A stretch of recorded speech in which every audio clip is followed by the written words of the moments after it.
Mel Kiper just dropped a mock draft earlier this morning. We're going to go over the picks. We're going to go over the values and landing spots for Dynasty Fantasy Football. This mock draft is behind a paywall on ESPN Plus, so if you want a free look, this is the spot to do so. But before we dig in, you need to click that subscribe button because we're covering the NFL draft every day up until the draft and also past it. So you get a good idea of who's getting drafted to your team. You're also getting a good idea of what to do for your Dynasty Fantasy Football team as we talk about Dynasty Fantasy Football values all the time, every day. Click that button, stop missing out. Plus, we go over these mock drafts a lot. A lot of them are behind paywalls. You get a free look. But Mel Kiper's mock draft dropped today at 6:25 a.m. They're more concentrated on pushing the narrative of this mock draft. You're going to see a lot of that today on Twitter, on ESPN. You're just going to see more talk about it than you are the article. You're going to see other articles written about it. You're going to see videos just to push, kind of like my video as well. But we go over mock drafts a lot on this channel because we want to look at the landing spots of these players and envision what their Dynasty Fantasy Football value could be. And also, if you're here to look at the mock draft, you know what? You get a free look. You get a free look. Chicago Bears get Caleb Williams in the first pick. And we see this in every single mock draft. This seems like it's a lock right now as of January 23rd. If news changes, and that might be just due to trades, a Godfather offer, or anything coming his way, we got to see. More than likely, he's going to the Bears. With that being said, think about Dynasty Fantasy Football, super flex value, easy one-on-one in drafts because people have been waiting for him. He's mocked as the first pick in super flex drafts, and almost every single mock, about 5 to 10% of them. Marvin Harrison Jr. will be the 101, and that's just due to the person's preference, really. But he's locked in there, top pick, and I don't think it really matters where he goes. I think he's going to be the guy at the top of your drafts in Superflex. In 1 QB, middle of the first round, 106 range, and that's just going to be a range. It really depends on how your league values quarterbacks, how quarterbacks are valued on the waiver wire, how easily you can pick them up, and everything else. You may fade them due to that if you can pick up quarterbacks on the regular off the waiver wire, depending on how deep your league is in 1 QB leagues, because Dynasty Fantasy Football has a barrage of settings from leagues to leagues. So really, from a macro standpoint, middle first round, more than likely. Moving on to the second pick. And here we go. We got something different, but it's not a surprise to me because we've been saying it on the channel. And I've been saying this a lot when we were covering mock drafts, rookie mock drafts. Jaden Daniels versus Drake May is going to become a hot discussion. And that's going to start now because Big Draft is getting into this. And soon it's going to start percolating up the Jaden Daniels versus Caleb Williams in the draft community. I like to read the market of social media and how these talking heads like to gear their discussions to certain subjects. That's going to be the next subject. This is going to be a hot discussion right now. Jaden Daniels as the QB2 for the next few days and weeks. And then it's going to gear to Jaden Daniels versus Caleb Williams. It's going to happen. I'm seeing that with SEC, LSU fans already on the internet. That's going to build. Big media, big draft, big Dynasty Fantasy Football, big fantasy football is going to see that, and it's going to grow on them. Someone's going to notice that at the top level, and that's going to move. Looking at Jaden Daniels here, he's going to be the 103-ish in Superflex drafts, maybe 102 in some leagues. Really depends on how much juice the quarterback position gets in value in your Dynasty League in Superflex. But Jaden Daniels is going to be up there. He's going to be pushing for that spot regardless, whether he's QB2 or QB3. It really depends on how your league views him. Big Draft's going to push him up. That narrative's going to go up. He had a huge season last year. Him and Drake May, kind of a push right now, really on preference. Landing spot's going to be huge. Him going to the Commanders makes a lot of sense because Jaden Daniels had a good season. They already just had a North Carolina quarterback. Maybe there was some concepts that just didn't gel, didn't transition as quickly as possible. Maybe they wanted a quarterback from a different system, different team, different terminology.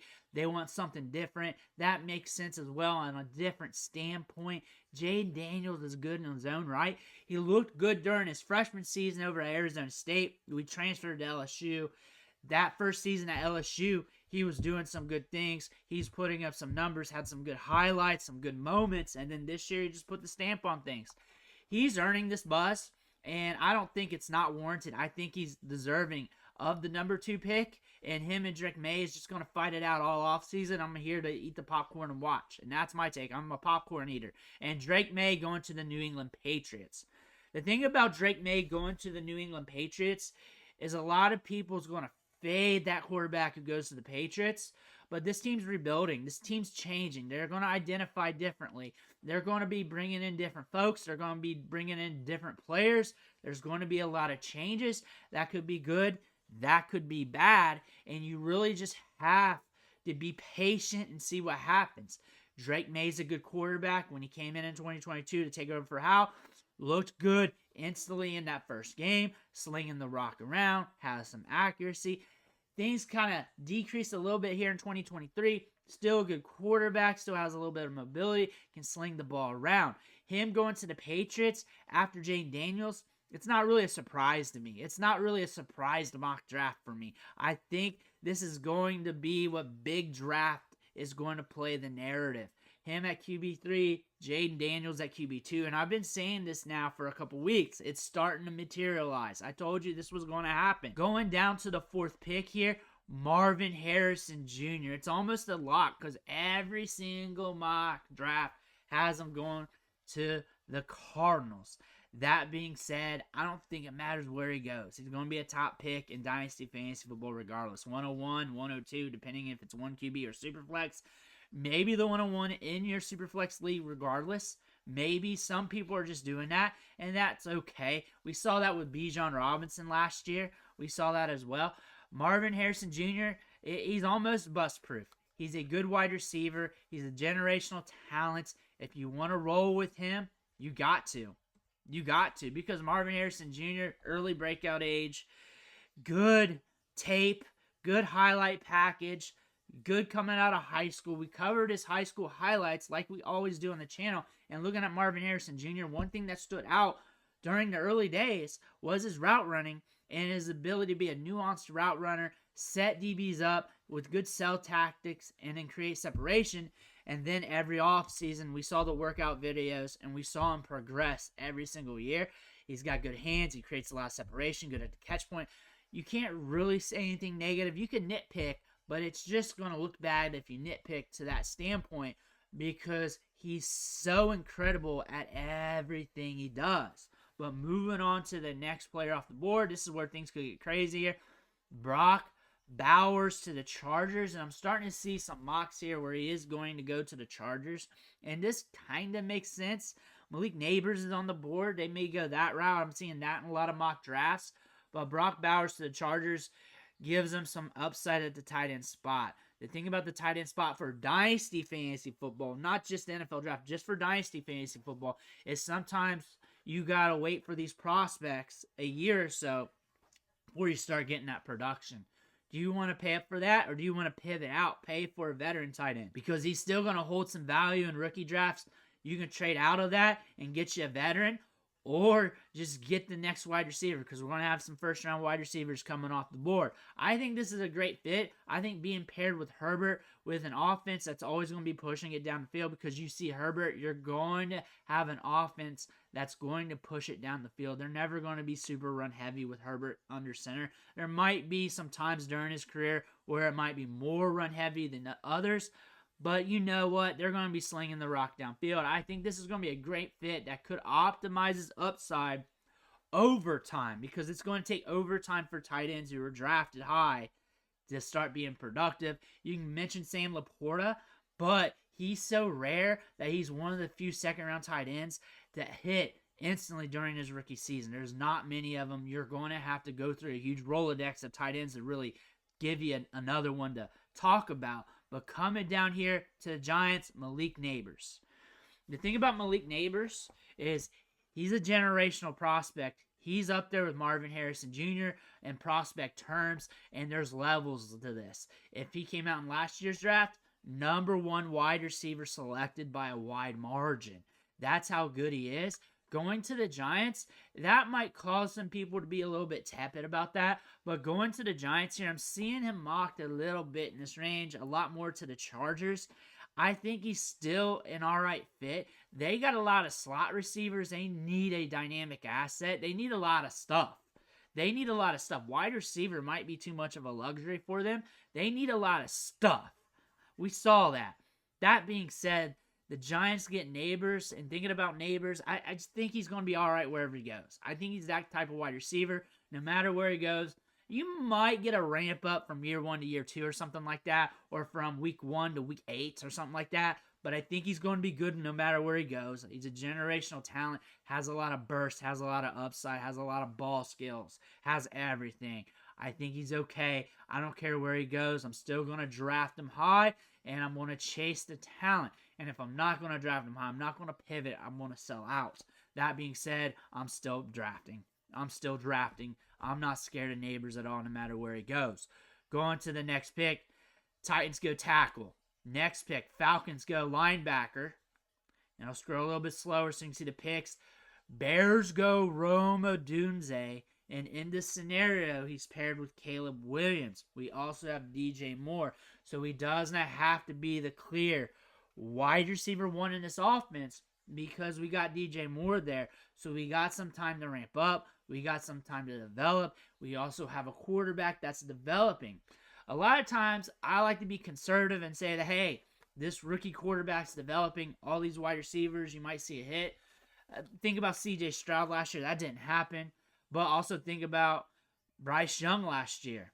That wasn't great. That being said, Caleb Williams coming to this offense should open things up. You might get some rookie blues here and there. C.J. Stroud had that off and on throughout the season as well, but that was correlated to some injuries to the offensive line too.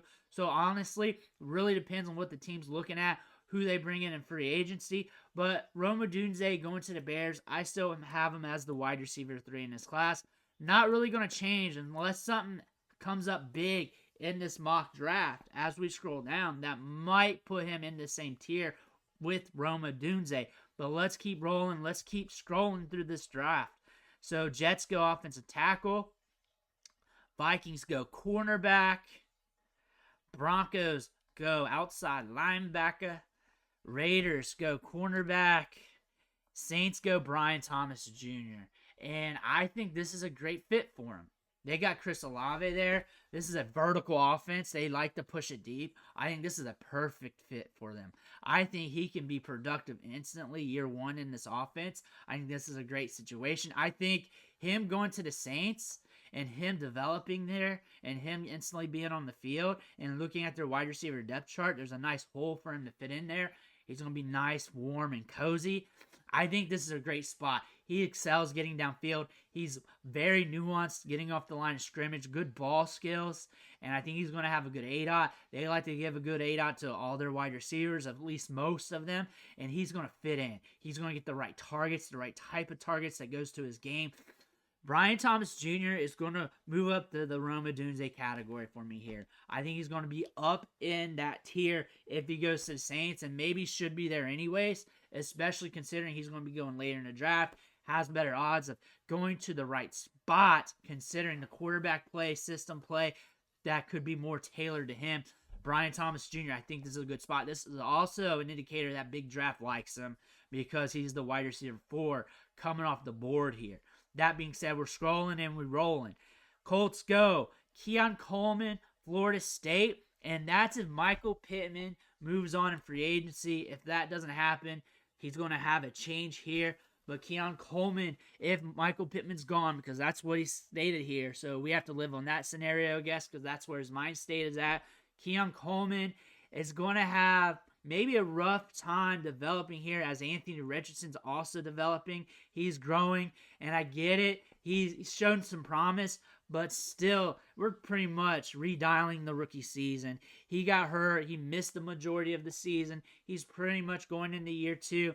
Technically, as a ramped-up rookie, we could see some blues here, could see some things slow down a little bit. That being said, Keon Coleman could grow into being the wide receiver 1 for the Colts. He's drafted as such. Tremendous ball skills. He's always open, even if he's covered, because he can reach up and grab it. That being said, can he get those targets at the NFL?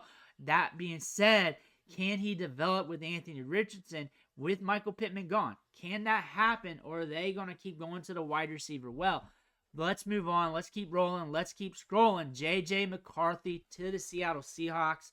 He mentions here that he has a second-round grade on McCarthy, but quarterbacks get that juice in draft. And if McCarthy gets the juice, he could be going in the middle to back half of the first round. We got some pieces here in Seattle. Jackson Smith and Jigba. We got two good running backs. DK Metcalf. We got Lockett. We're already built around McCarthy. We just got to develop. We got to see what happens with Geno long term. But this is a good situation for him to develop into because we already got some pieces in the offense. Superflex-wise, he's probably going to sneak in the first round. First-round quarterback with pieces around him, he's going to get first-round draft capital. If Will Levis flirted with that, J.J. McCarthy's definitely going to at 16 here to Seattle with DK Metcalf and company. That's just going to happen. Will Levis, fringe first-round, second-round pick in rookie drafts per ADP when everything was said and done, and he fell to the second round. Pick 16 to Seattle, he's going to be a first-rounder somewhere down the board. That's what's going to happen in Superflex. 1 QB, second-rounder. Jacksonville, cornerback. Bengals go offensive tackle. Rams go defensive end. Steelers go cornerback. Dolphins go guard. Eagles go tackle. Texans get a defensive tackle. Cowboys go offensive tackle. Green Bay goes offensive tackle. Tampa Bay goes defensive end. Cardinals go offensive tackle with their second pick here. Bills go with Adonai Mitchell. You know what? I think it was yesterday, we were doing a rookie mock draft for Dynasty Fantasy Football, and we got to Adonai Mitchell. And I said if he goes to a team like the Bills, that would be a perfect fit because he's a deep target guy. He's a clear-out guy. You want to stretch the field with him. He would take over that Gabe Davis role, probably do it a little bit better. He's got sticky hands downfield. This would be the perfect spot. He would be a first-round pick in rookie drafts, if not a fringe first-rounder, maybe a fringe guy, maybe a 201 type of dude, 112 type of dude, somewhere around that range. But the thing is, as he develops in this offense, we're at least going to get a splash play machine. If he's seeing routes, if he's seeing some targets, you're at least going to see him nail in the deep ball, catch some touchdowns here and there, and you're going to catch those splash plays. Adonai Mitchell going to a team like the Bills with a quarterback that pushes it downfield, that's where you want him to go because he excels downfield. That would be a good fit. I like him going to the Bills in this spot at 28. I think this will increase his value, and I think this could allow him to tap into his upside. He just got to develop towards it. That's the thing about it. Adonai Mitchell, though, going to a team like this to the Bills, I think this is a perfect fit. I like this, especially for Dynasty Fantasy Football, and he would be a cheap get. Troy Franklin going to the Chiefs. With him going to the Chiefs, he is going to get the Chiefs' privilege in Dynasty Fantasy Football value. He's going to be bumped up. He's already a first-rounder, sometimes late, sometimes middle.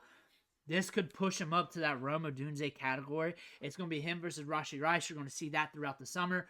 Troy Franklin getting downfield targets, but they don't target downfield, so they're going to have to re-identify how they push the ball around, pushing him downfield and Rashee Rice. Both those guys can play downfield. They need to start giving a deeper target share to these guys.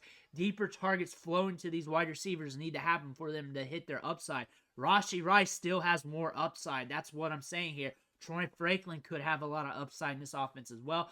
Value-wise, he's going to flirt with that Rome Odunze tier. It might be Rome Odunze and then him right below it, like right there, just splitting those hairs. But he's going to flirt with that tier. He's going to move up there. Troy Franklin's going to hold some value here going into the summer for Dynasty Fantasy Football, as he should. Had a tremendous year. The thing about this, him and Field Yates, I'm talking about Mel Kiper and Field Yates, had a podcast like a day or so ago talking about the top 10 wide receivers. They left Troy Franklin out of it. I don't know if they forgot, they didn't do their homework, or they do not value him as a top 10 wide receiver. But now he's going in the first round. This might be a generalization or a realization that, hey, I forgot, I messed up, I'm going to throw him in this mock draft. I don't think so, though. That's just me talking. Troy Franklin, though, going to the Chiefs, that's going to impact his value in a good way. He's going to have a lot of good value in Dynasty Fantasy Football. You're paying a mid-round pick easy, especially in Superflex. One QB, top tier of the mid-round. I'll say that much. Probably pushing mid-round once you get through some of those top wide receivers because we're going to have a good wide receiver class. Going over some of these picks, though, Lions go cornerback, Ravens go cornerback, and then Niners go offensive tackle. This sums up the mock draft from Mel Kiper. Going over the Dynasty Fantasy Football positions here, going over the landing spots, going over the values here. Let me know what you think in the comments below. I want to hear about that as we go over these mock drafts off and on throughout the weeks here leading up to the draft, so we get a good idea of how we want to value things, reading the market. I like to read the market because that's what matters, and you take that reading of the market, you bring that back to the history of your league, how transactions are handled, and you try to read your market in your league. So again, I'm giving you the macro, and you take that to your micro, and you make the best read possible, gauge your picks, and then gear your trades and your moves off of that. Let me know what you think in the comments below. Make sure you hit that subscribe button on the way out. I want to thank you for watching. Catch you on the next video.